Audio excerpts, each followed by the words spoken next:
Des feuilles mortes au mois de juin, c'était impensable il y a quelques années. Pourtant, Paul-Antoine Soutsogne en ramasse de plus en plus chaque été. C'est des systèmes de fusibles, quoi. La feuille se grille, tombe et la vigne en fait se préserve. Bien qu'en souffrance, ces plants s'adaptent tant bien que mal depuis une vingtaine d'années.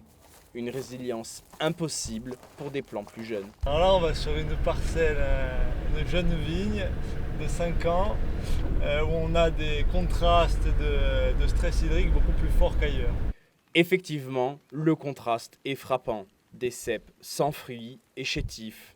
Mais heureusement, dans la famille de Paul-Antoine, vigneron de père en fils, on sait gérer la sécheresse de plus en plus précoce, due au dérèglement climatique. Le changement climatique, c'est pas un changement brutal de tout, c'est une aggravation des contraintes qui étaient déjà existantes chez nous.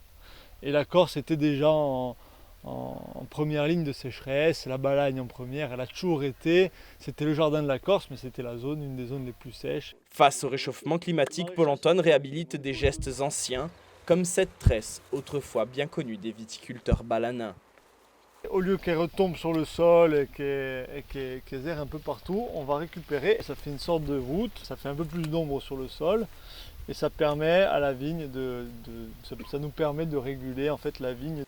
En cas d'extrême nécessité, le domaine est équipé d'un système d'irrigation, une solution sur le court terme que Paul-Antoine préfère ne pas utiliser.